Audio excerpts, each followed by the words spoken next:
Welcome back to the channel, guys. As you can see, it is the dead of winter here in Florida. We've got our hoodies on and it's in the 60s, so it's a hard life right now in Florida.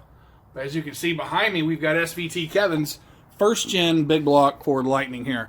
Now this is a real R-code Lightning. Of course it didn't come with that 460 in it. I did that. And just want to kind of state this up front, guys. I got a lot of hate about the second gen Lightning over here. That's a 97 F-150 with some body parts on it. That is not a real Lightning. I wouldn't do that to a Lightning. This truck is a Lightning, but it was left for dead. It was left for over a decade with the hood off in a field.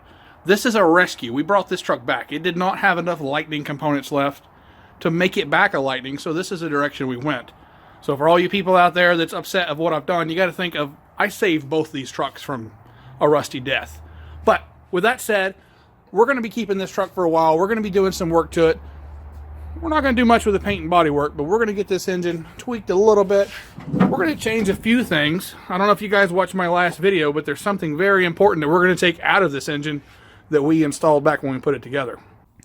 Before we get more into this Lightning video, I want to show you guys this strange welder that he brought over. So SVT Kevin brought this over to do some work on his truck. I can't quite figure out how this MIG works. I think this is maybe the wire speed, but it comes with a gas pedal, and it says it does chromoly and aluminum. That's different than any MIG I've ever used before, so we're going to have to let SVT Kevin show us how this thing operates. So I really wanted to put this video together so you guys that have your old body style Fords know what it takes to put a big block in one of these trucks. Now this should all stand true whether you have a brick nose or a round nose or a Lightning like this. But this is a big block Ford factory frame horn. This is the part where the engine mount bolts directly to the frame rail. Now from the factory, you see all these holes here? They've got brads in it that are as big as that, like big steel rivets. It is awful getting those off. Let me tell you, you earn it every time you get a set of these off a truck because it's chisel, grind, and air hammer those things out. Once you get the frame horns or perches or whatever you want to call them bolted back into the frame rail, the big block sits right over in here, the factory cross member, factory transmission mount, factory motor mounts. No firewall modifications. I mean, this is the same as an F-250, less those frame mounts. And one other minor detail.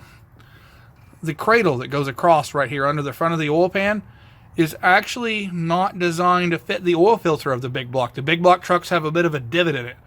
So what you can do is either do what I did, cut the hole out a little bit bigger, so that you can just put a spin-on oil filter, or you put a remote mount oil filter on there and go that route. Either way, that's not a hard problem to fix. But while we're down here in this section, let's talk about some exhaust. Now, a lot of you guys that have the EFI big blocks will agree with me that the aftermarket doesn't care about us. They've left us hanging out to dry. So we've had to kind of figure out how to improvise to get something, if anything, out of these engines.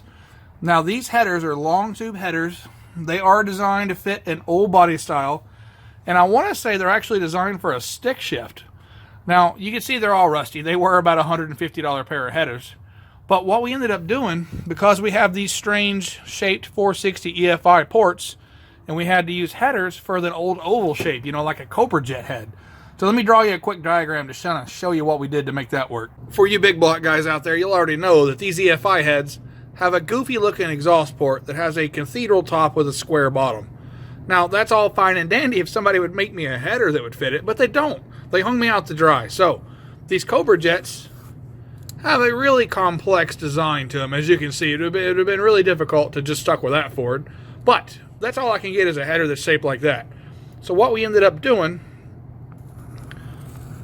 was using a Cobra jet tube and taking a welder and welding in this part of the header. So we welded that up. This seals against the flange, so there's gasket material in there, and then the bottom was okay.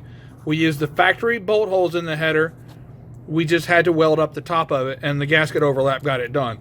Now, there's a little bit of exhaust restriction right there on the top of that, but let me tell you, you're not going to notice it. With this kind of displacement, with factory fuel injection, that's not hurting a thing. So if you need headers for an old body style Ford half-ton swap, what you got to buy is an F-250 7.5 with stick shift long tubes.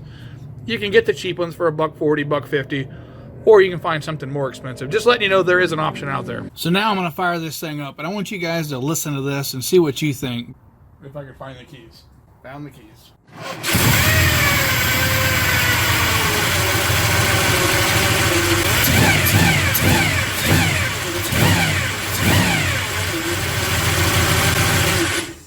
So I don't know if the camera picked up all that, but this thing has an aftermarket gear drive, and it makes it sound rowdy. We all love the way it sounds. But my concern is when I shut it off, the engine stops cold immediately. Like, there's no rotation. It's just boom, done. Now, the only ever time I've ever seen that was I had a small block Chevy years ago that was machined incorrectly and had the crankshaft in a bind in the block. Now, I know this is a good engine. This is probably a low miles, fresh build engine I put in here for him. The only thing we changed is that gear drive. So I am under the impression the gear drive is causing the problem. And I don't know if you guys watched my last video, but I've lost all faith in eBay parts. I mean, look at this thing. Could you imagine me putting Chinese parts on an engine that looks like this? Yeah, I did it. I'm ashamed of it, but we're going to go back and fix it. We're going to tear this thing apart and put a double roller or maybe a Pete Jackson in there. I got to talk to SVT Kevin and see what he wants to do. So now that we know what we're doing, we're going to get some parts ordered and we're going to get SVT Kevin back on the road as quick as we can. But right now, I want to give you guys an update on the MX 7.5. For those of you that don't know, this is the first ever, the only ever, big block Miata. This is a 7.5 liter, 460 cubic inch Miata. They told me it couldn't be done. So you know what I had to do? I had to build one. 5 weeks later, we put this car into a burnout contest.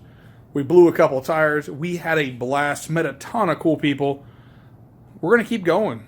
I told you guys in the last update video, we're going to be doing some interesting things, some other things that's never been done before. We're going to be blending a Mustang chassis into the Miata chassis. We're going to be using a 8.8 solid rear axle. We are absolutely cutting edge here at Dickey's Garage. At least we're cutting a lot of stuff up and trying to fit it together, but we're going to see what happens. So tomorrow I'm picking up the donor car. It's going to be right here. We're going to show you guys that video Monday of what we bought and how we're going to take it apart and how we're going to fit it back into this Miata chassis. So guys, I could carry on about this car all day, but it's cold out here and I think dinner's ready, so we're going to end this video off right there. But as always, thanks for watching. Don't forget to like and subscribe.